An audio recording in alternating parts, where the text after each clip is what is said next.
ตะกี้ว่าเสียวไม่อัดแต่ผมไม่พี่น้องเลยเงินบ่ทวิตว่าไม่อัดมาแต่ว่าจากที่ห้อง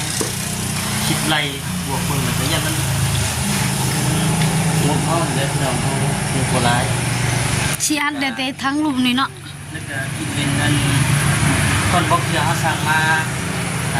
มันยังอยู่เลยมาใส่ที่มันกระชินพอดีเลยพอดีเลยพี่น้องเลยแล้วก็ประตูนะแม่นประตูนั่นก็เขาเอาอย่างไรสีเอาเนาะซื้อเล็กเนาะมาจอดแม่น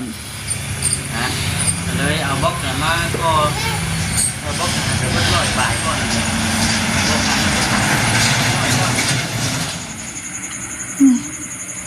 ชื่อเล็กน้อยเนี่ยเป็นเมนสีแดงเบิดหลายเติบเลยคอยว่าเนาะลายเล็กนี่ว่าหอบเสื่อมขนมมีอันนั้นคันว่าสมมุติว่าคืออันนั้นเพิ่นว่าคือว่าเอาประตูม้วนบ่ได้เมียนผู้เพลงข้างละ10,000ผู้บ่ไหวไปน้องเลยซื้อมีแต่สิได้ซื้อเล็กนี่ล่ะบ่ไหวแฮงโยมอันไทยบ้านเพิ่นว่าเพิ่นถามสิเนาะเจ้าจีนเนี่ยได้ว่าเจ้าสิเอาประตูจังซี่ว่าจีซื้อเล็กมาจอดแล้วเอาสังกะสีนี่แล้วว่ะป้าว่าเจ้าก็บอกประตูม้วนไว้บ่ไหวดอกสีนะจะโยมในอนาคตขนาดเขาก็ง่ายๆก็เริ่มจากต้นจากน้อยก่อน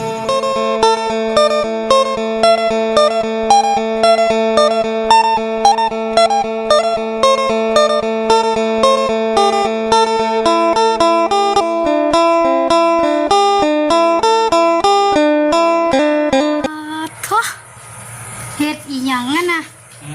เฮ็ดยังทำเมาจังเว้นบ่ว่างบ่หรือใดๆเนาะฮะมาท่านนั่นถ้าพอแล้วก็นั่นเองเลยมาท่านนึงเดือนนึงเลยซอยแต่พอแล้วหน่อยนึงซอยลายบ่ได้เป็นบ่แน่มึงซอยนะเชิญอยู่เบิ่งเฮ็ดก็นั่นพี่น้องเบิ่งค่อยสิเบิ่งข่อยก็เบิ่งบ่เป็นได้บ่ครับเห็นอยู่บ่เห็น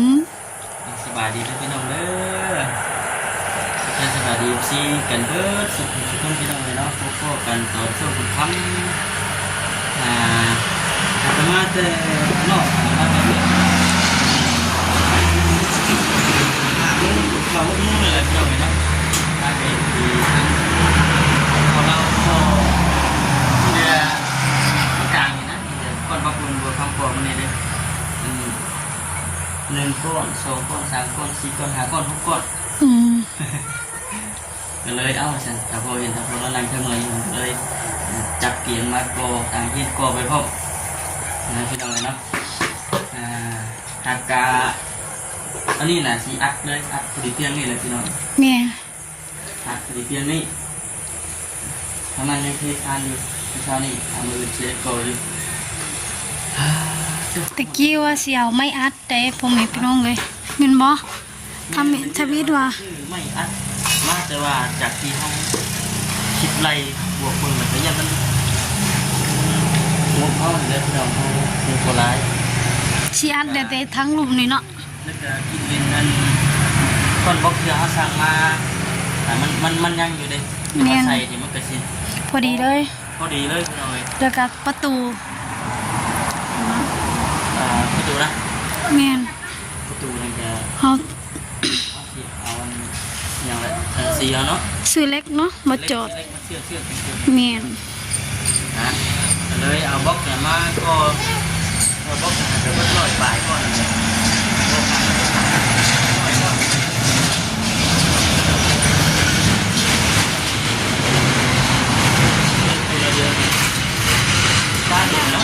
แม่นไป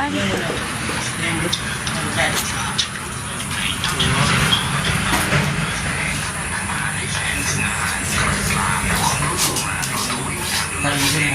ทำกันหน้าหน่อยเลยพัดต่างให้ที่เลาะบนหรือเปล่าไปให้ต่อได้หลายมือ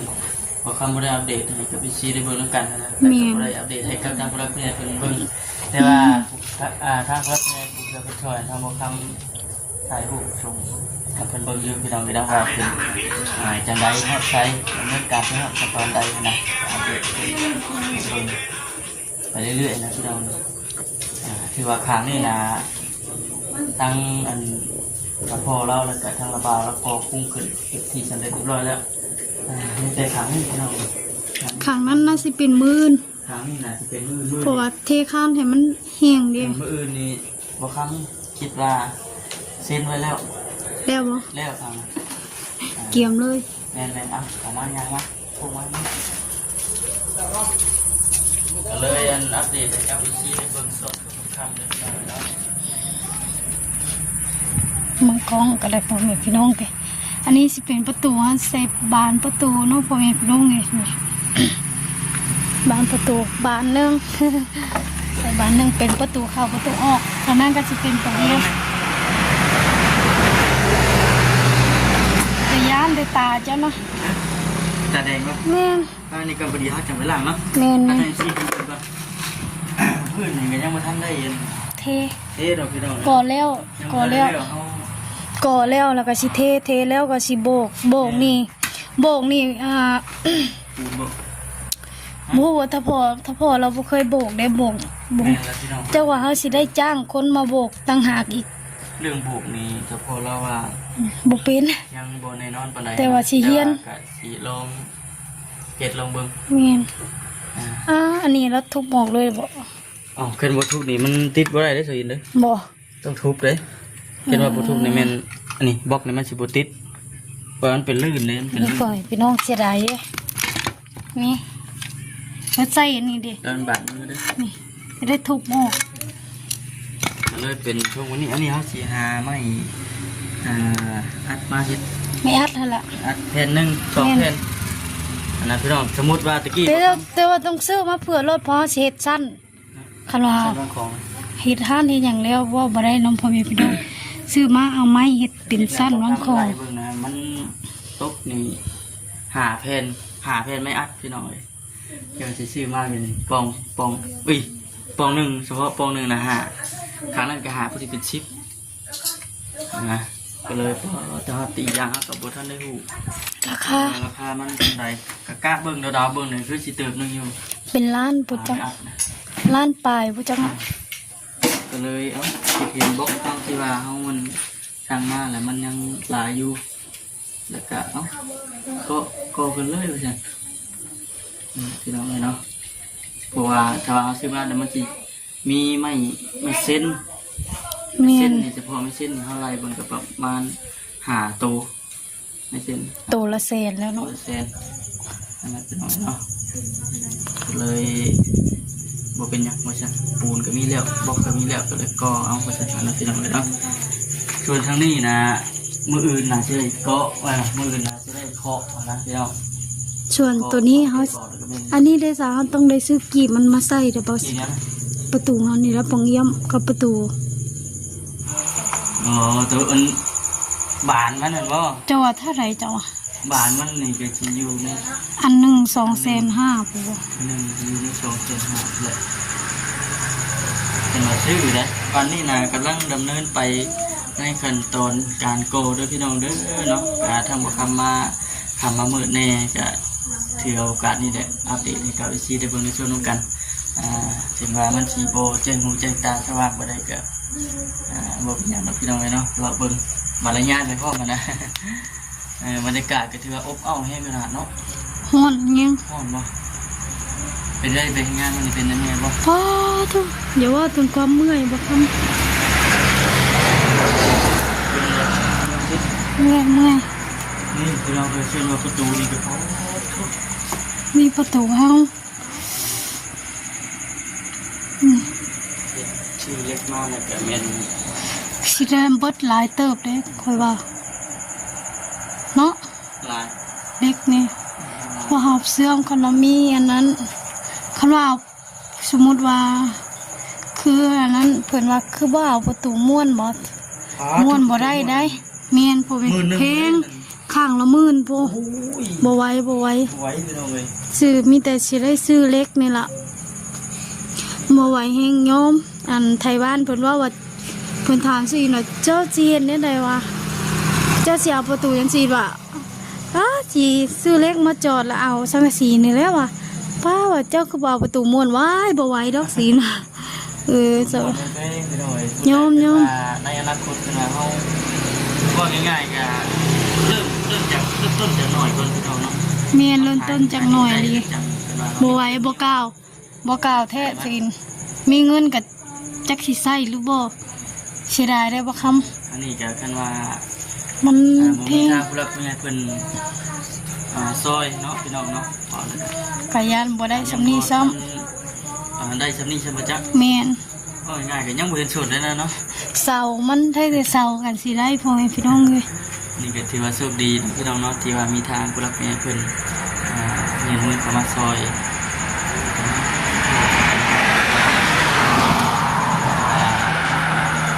อัปเดตพี่น้องกับวิธีเพิ่น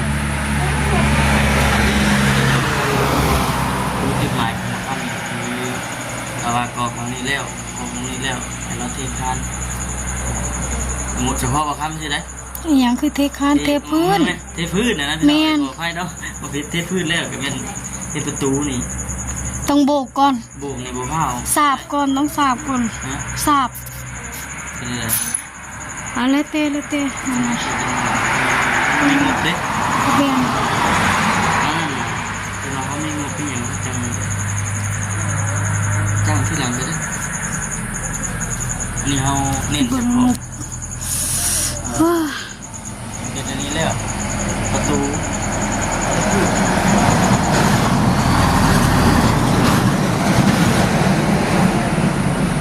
ตามกำลังพี่น้องเลยเนาะอย่างไรกันฝากได้พี่น้องเด้อเนาะฝากเข้ามาเป็นกำลังใจทางบ่าวค่ำและก็สาวอินพี่น้องเนาะและจะขอบคุณเนาะทางรับใหญ่ที่สุดทอดบ่าวค่ำมาในวันนี้เลยเนาะดีใจกับทางบ่าวค่ำและสาวอินของทางรับใหญ่อยู่ดีมีแห้งเนาะจะใส่มาคอยตลอดปลอดภัยคือฝากทุกเจ้าปกครองเนาะวิธีการทำงานนี้ก็ขอจะเดินเรื่องการหนาต่อไปที่การงานหลักไปด้วยดีต่อไปประมาณเดือนตาเป็นเดือนบรรยากาศก็ห้อนเนาะสิเนาะห้อนแต่ว่าข่าวบรรยากาศนี่นะเพิ่นว่าฝนสิตกยันตกบนอื่นนะบ่ครับยันตกบนอื่นค่อยว่ายันตกบนอื่นดิแม่เพราะว่าบนช่วงชีวิตช่วงมะเร็งเนี่ยแหละเพราะว่าบรรยากาศมันเอาผมมะเร็งนั่นไฟฟ้ารับเลยบอกมีบนตกแท้ๆนี่ครับไฟฟ้าหากมามุงเจ้ามาฮอดเทื่อพอไฟน่ะนี่แหละพี่น้องจังได๋ก็ติดตามเบิ่งเด้อพี่น้องเด้อติดตามชมเบิ่งบางทีมาฮอดเทื่อนทำบ่ครั้งก็บ่ได้ค่อยอัปเดตให้กับ EC ได้เบิ่งนะเพราะว่ามาแล้วก็คือฮู้แหละอาบน้ำให้ลูกแน่ป้อนข้าวป้อนน้ำสิเพื่อเฮาเฮ็ดทางนี้แล้วก็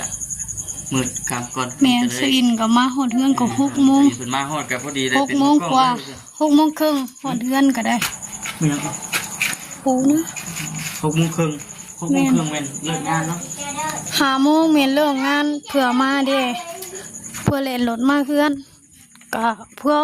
พอดีฮอดเฮือนเลยดีเนี่ย6 โมงครึ่งนี่แหละพี่น้องนี่คือของแท้กับของชายปัญหาคือบัตรเทศพื้นนี่นะญาติบ่พอเด้ย่านแต่ทรายบ่พอนี่นะเทศพื้นนี่อยากมีเปอร์เซ็นต์ว่าพออยู่พอบ่สาบเรื่องการบ่พอสาบนี่ย่านตัวนี้มันต้องใช้ทรายหลายอยู่แล้วแม่แห้งสิน้อยไปสิเหลือจ้ะบ่แห้งเฮาบ่ได้ใช้ได้ต่อสาบแม่นใช้แต่ทรายทรายนั้นคือครึ่งเอาทรายเล็ดได้พี่น้องเนาะทรายเล็ดมันจะมันเขาสามารถจะเห็นแต่มันจะจักหมาจักงัวเนี่ยสะไปเนาะมันเจือนไปพร้อมพี่น้องเนาะเต็มทางเลยพี่น้องทางอย่างเดียวคนแหละมีเงินมีคำกับมียังอันหนึ่งไหมท่อเงินเดือนออกนี่เบิ่งก่อนป่วยพี่น้องค่ะว่าเงินเดือนชีวิตออกสิซื้อท่ออยากได้ท่อย่านขังไว้เวลาฝนตกที่ได้ฝนตกฝนลิ้นมาแบบนี้หน้ามันสีไปก็ได้ไม่สีขังหน้าแมนเบิ่งเงินเนาะเบิ่งเงินก่อนแมนซีนตั้งใจว่าให้ได้เดือนนี้นะ บูจะได้โทรหรือได้นมลูก ผมชื่อมาแล้วผมเลยเนี่ย เปิดเมื่อย เฮ็ดเวียกไปพร้อมเดี๋ยวจังไดไปเท่ากันถือว่าโชคดีหลายคือดอกเดียว แมนโชคดี ถ้าเหลือมากเลยดิ มีบนตกนี่นี่มีบนตก นี่คือเราเผื่อมีทางรับเป็นยังทุกช่อยอะไรพี่น้องยอดวิวปัจจุบันนี้จะบริโภคมันค่อยขึ้นไปได้นะ แมน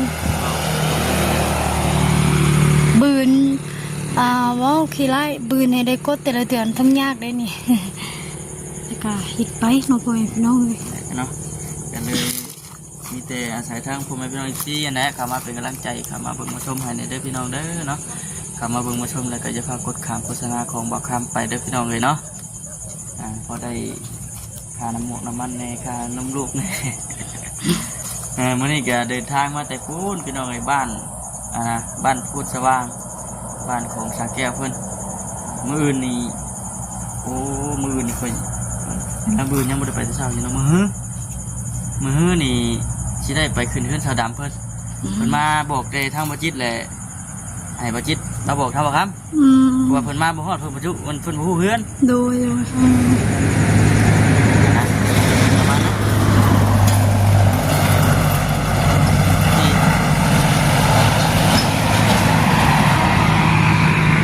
รถหลายเนาะ เพื่อนเพิ่นแสดงว่าแล้วเป็นที่ห้อมห้อยแล้ว ฮะ เพื่อนสะดำเพื่อนแสดงว่าแล้วเป็นที่ห้อมห้อยแล้ว แล้วแต่มื้อวันที่14แม่นเพื่อนใหม่สาวดำเพิ่นว่าซั่น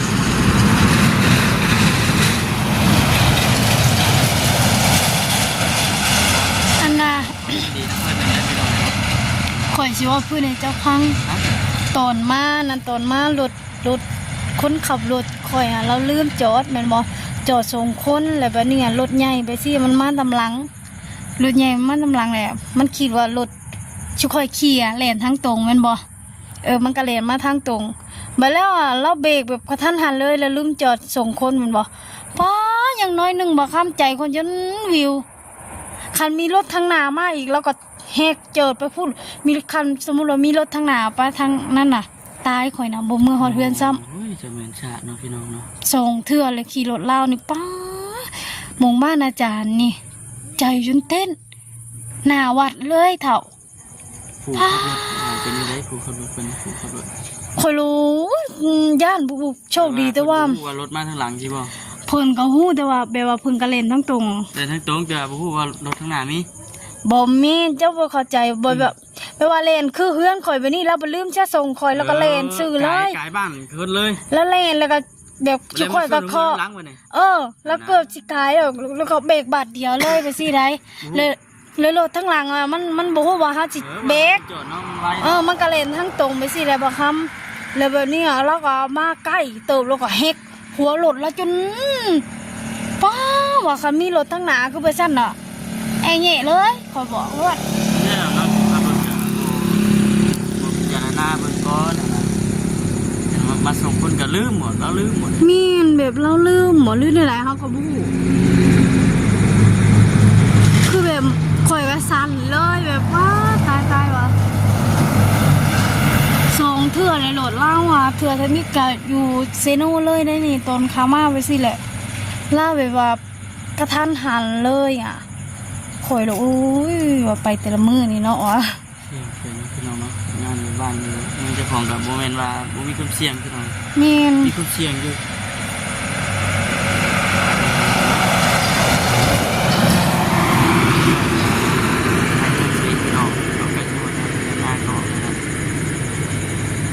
ในใจเนี่ยบ่ได้อยากให้ไปหรอกในใจเนี่ย ตายอยู่แม่น้องคงอยู่น้องค่ะ สิคิดอีกแบบหนึงก็เฮา เดี๋ยวความแต่ว่าบ่มีหาซอยกันนี่ล่ะพวกนี้พี่น้องได้น้อยก็ดีกว่าบ่ได้ จะอดทนเอา แม่น ภาวนาให้นะเดินทางไปใช้มาใช้แก่ภาวนาเกิดเรื่องเดือดร้ายผู้ขับรถขับลากกันมีสมาธิเป็นตัวเก่ามันก็กระจายทางมันไม่ลดหลาย ไป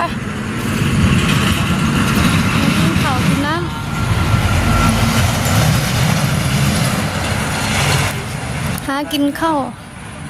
ในกะขอบคุณหลายๆพี่น้องที่กันเบิร์สุดทุกคนเนาะที่สามารถติดตามนะครับเป็นกำลังใจให้ทางบ่ของพี่น้องเลยและการประกฏคำโฆษณาของบ่ข้ามไปพี่น้องเลยเนาะในกะขอให้พ่อแม่พี่น้องเขาจะดีมีแห้งเด้อโอเคพี่น้องเลยสบายดี โดยสบายดี